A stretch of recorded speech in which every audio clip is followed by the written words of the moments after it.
When people hear the word partisan, they usually think about politics, not prophecy.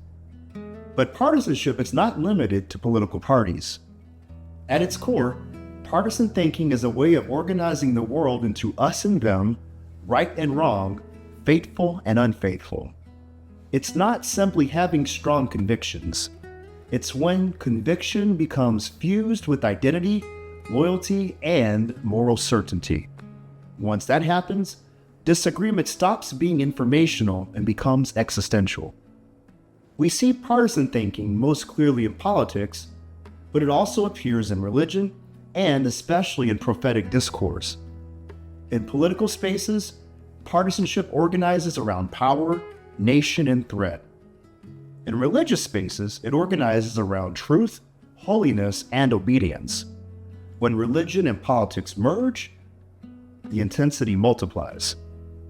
Questions at that point stop sounding like, what is the wisest course? They instead start to sound like, who is more faithful? Who is deceived? Who is on God's side? Whose side is God on? When prophecy enters a picture, the stakes feel eternal. Psychology helps explain why this happens. Partisan thinking is reinforced by several well-documented mechanisms. For example, identity protection leads people to defend beliefs because those beliefs protect who they are and where they belong. Confirmation bias encourages people to trust information that affirms their group while dismissing information that challenges it. Moral certainty grows even as complexity is reduced. Social reinforcement strengthens conviction simply through agreement and repetition.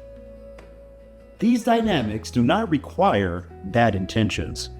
Rather, they often operate among the most strongly sincere, morally motivated, and diligent and devoted people.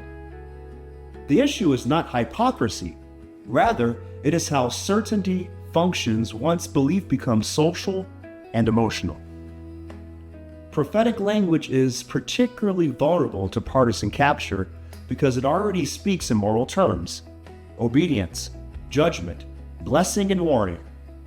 Once prophecy aligns with a group's sense of righteousness or grievance, it becomes difficult to separate spiritual discernment from group loyalty, faithfulness from agreement, and conviction from repetition. Scripture itself cautions that confidence, appearance, and even visible fruit are not always reliable indicators of alignment with God's will, as reflected in teachings such as those found in Matthew 7. The warning is not aimed only at obvious deceivers, but at communities that may not recognize how certainty itself can mislead. In the digital age, these dynamics intensify. Once platforms reward emotional clarity over ambiguity, repetition over reflection, and alignment over questioning, at that point, content that confirms group identity spreads faster. Prophetic messages gain authority through visibility, frequency, and affirmation rather than through accountability. Over time, belief becomes less about discernment and more about defense. The question at that point then shifts from, is this true, to, is this ours? This study is not an attempt to arbitrate theology or expose individuals. Rather, it is an effort to understand how partisan thinking shapes religious interpretation, especially when prophecy, politics, and digital platforms intersect. How do beliefs form? How do they harden? How are they sustained, even when they're challenged?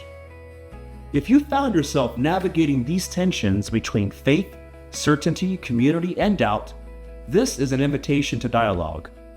Not to debate conclusions, but to reflect together on how belief is shaped and lived in our time.